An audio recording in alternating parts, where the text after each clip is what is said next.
le monde, je vous retrouve pour une nouvelle vidéo aujourd'hui. Donc comme vous avez pu le voir dans le titre, ça va être une vidéo au sujet donc de mes 12 mois post-grossesse, puisque Noan a eu donc ses 1 an le 21 janvier dernier. Je vais dire une chose que toutes les mamans doivent dire à la fin de la première année de vie de leur bébé, c'est-à-dire que j'ai pas vu le temps passer. J'ai l'impression que cette année a juste filé à la vitesse de l'éclair et en l'occurrence j'ai appris tellement de choses en l'espace d'une seule année à propos de la vie en général et de moi-même que j'ai l'impression d'avoir vécu 10 ans d'un coup. Je vais pas dire que j'ai pris un coup de vieux, mais je pense que j'ai gagné quelque chose, en tout cas atteint une étape dans ma vie qui fait qu'aujourd'hui j'arrive à avoir un certain recul sur pas mal de choses. Je prévois de vous faire une vidéo à un sujet qui me tient à cœur d'expliquer. Donc ce sera certainement dans les prochaines semaines. Alors avant de continuer sur cette lancée, je tiens à m'excuser de la tête que je peux avoir. J'ai un très mauvais sommeil en ce moment et si j'attends après le sommeil, je crois qu'il n'y aura pas de vidéo avant un moment. Donc c'est pour ça que je filme cette vidéo malgré que j'ai une mauvaise tête. Et qu'en plus la lumière n'est pas du tout en ma faveur parce que du coup j'ai l'impression qu'on dirait que j'ai un œil au beurre d'un côté et puis que de l'autre, voilà quoi. Bref, vous y prêterez pas attention. En tout cas, voilà, au niveau du bilan, super, quand la lumière est contre moi, j'ai en plus le chien qui s'y met. Bon, on va essayer de faire avec. Donc voilà, moi, 1 an après ma grossesse, si on doit en revenir sur la partie physiquement parlant, je me porte plutôt pas trop mal. J'ai réussi à retrouver ma ligne très rapidement après ma grossesse, donc c'est vrai que de ce point de vue-là, je n'ai pas trop de soucis. Même au niveau de mon corps en général, je n'ai pas trop de séquelles de la grossesse. J'ai une seule vergeture qui est apparue en fait entre les 2 trous du piercing au nombril. Donc c'est vrai qu'on n'y prête absolument pas attention, même moi franchement j'en ai rien à secouer, faut dire ce qui est. En tout cas, physiquement parlant, j'ai appris à être plus tolérante envers moi-même. En tout cas, il y a eu un pas de fait. J'ai encore du travail, j'ai pas dit que c'était gagné, loin de là, parce que j'ai un très gros passif de non-amour avec moi-même. Donc je pense que j'ai encore pas mal de boulot là-dessus, mais en tout cas j'ai appris à accepter que mon corps était certes donc une machine comme j'aime appeler mon corps, mais surtout qu'il était capable de se remettre de lui-même très rapidement et qu'il avait enregistré que ma morphologie n'était pas celle que j'avais avant, et ça pour moi c'est un gros cap parce que au jour d'aujourd'hui j'arrive un peu plus à me voir comme je suis, alors qu'avant ma grossesse, j'avais un gros problème de dysmorphophobie, comme on appelle ça. Donc il y a eu un pas en avant. Après, sinon, psychologiquement, je suis devenue maman. Donc nécessairement, je ne vis... Déjà que j'avais du mal à vivre pour moi parce que j'avais tendance à trop me fier au regard des autres. Mais c'est vrai qu'au jour d'aujourd'hui, je vis... je vais pas dire à côté de mes pompes, mais j'essaye de régir ma vie autour de ma vie de famille.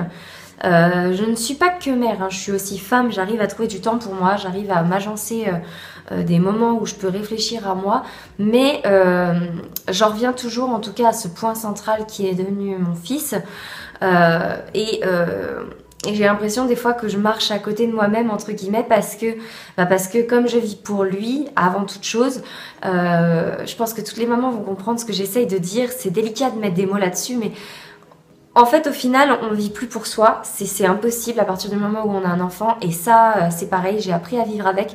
Mais ça par contre je m'en accommode plutôt pas mal. Ça me gêne pas de vivre pour mon fils, bien au contraire, j'ai l'impression d'être utile. Et être utile aux yeux d'un enfant, je trouve que c'est le plus beau rôle qu'on puisse jouer dans sa vie, en tout cas en tant que mère. Voilà. Après, par rapport à la vie de couple, j'ai l'impression d'être le cerveau parfois de la maison. Donc ça, c'est la partie la plus dure en fait pour moi, c'est-à-dire que je m'attendais à ce que le papa travaille un petit peu plus sur le fait qu'il avait tendance à oublier, qu'il manquait d'organisation. Mais c'est vrai qu'il y a encore du travail là-dessus, et moi je suis devenue encore plus casse-pied qu'avant. beaucoup plus exigeante, beaucoup plus carrée parce que j'aime que ma vie soit quand même assez bien régie, organisée. Moi, ça m'aide à voir clair dans ce que je fais et j'arrive pas à avancer sans un cadre rassurant où je sais que je maîtrise tout ce qui se passe autour de moi.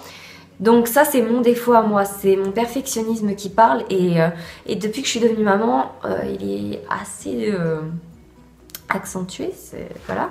Donc parfois je m'en veux parce que j'arrive pas à organiser, etc. Alors qu'on ne peut pas être parfait, c'est pas possible.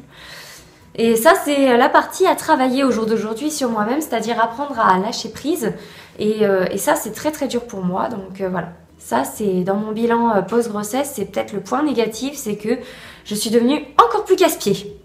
Voilà, donc c'est délicat. Faut l'assumer quoi, voilà. Moi je l'assume, je le dis clairement, mais alors le travailler, c'est encore une chose, voilà, c'est une étape au-dessus. Donc voilà, sinon en dehors de ça, si je dois continuer sur ce bilan, je suis obligée de vous parler du fait que je n'ai toujours pas eu de retour de couche naturellement, que mon retour de couche a été donc déclenché sous médicaments puisque rien ne marche clairement. En gros, j'ai tout qui est là, comme une ado qui n'a jamais eu ses règles et tout est bien, mais ça marche pas. Donc de ce fait, après consultation avec la personne qui me suit, etc., j'ai mis en place un nouveau traitement. Donc je suis sous traitement depuis le mois de septembre.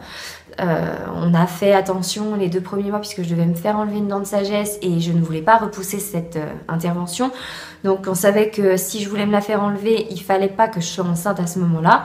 Donc de toute façon, sur le premier mois, c'était certain que je pouvais pas tomber enceinte. Ça a simulé mon retour de couche, donc j'ai énormément souffert. Le 2e mois, tout s'est bien passé et donc ça m'a permis moi de me remettre d'aplomb. Et là, depuis, donc j'ai des cycles en apparence comme quelqu'un de normal, mais pas du tout, puisque je prends des médicaments presque tous les jours. Donc voilà. Donc on en déduit que effectivement, si je tombe enceinte, c'est une bonne nouvelle. Le problème étant que pour l'instant, je ne suis toujours pas enceinte. Donc voilà. Hein. Donc on croise les doigts pour que ça marche. C'est vrai que c'est délicat parce que pour moi, j'ai perdu une part de ma féminité le jour où j'ai compris que j'aurais jamais d'enfant naturellement. Ça m'a foutu une claque quand j'ai compris que le retour de couche ne se ferait pas non plus naturellement. Donc au jour d'aujourd'hui, j'en suis au stade de me dire que de toute façon, si jamais les traitements médicamenteux ne fonctionnent pas, je ne mettrai pas un doigt dans l'engrenage infernal des PMA, autres type FIV, etc. Voilà, donc s'il doit y avoir qu'un seul enfant dans ma vie, il n'y en aura qu'un seul. On essaiera de l'élever au mieux qu'on peut pour pas en faire un enfant qui se sente exclusif, au-dessus des autres, etc. On fera de notre mieux si on doit passer par cette étape. Maintenant, on croise les doigts, on garde espoir et on est positif. On se dit que si ça a marché une fois, pourquoi le traitement ne marcherait pas 2 fois? Et on espère que ça marchera. Voilà. Donc ce bilan est assez concis. J'ai pas grand chose de plus à vous dire sur mon cas en tout cas. Il y aura donc une 2e vidéo où je parlerai un peu plus de Nohan. Je pense que ce sera très concis également puisque voilà, au niveau de ses évolutions, il a bien évolué, mais je vous en dirai plus donc dans cette vidéo qui lui sera consacrée. D'ici là, portez-vous bien, je vous dis à très bientôt et je vous fais des tas de bisous.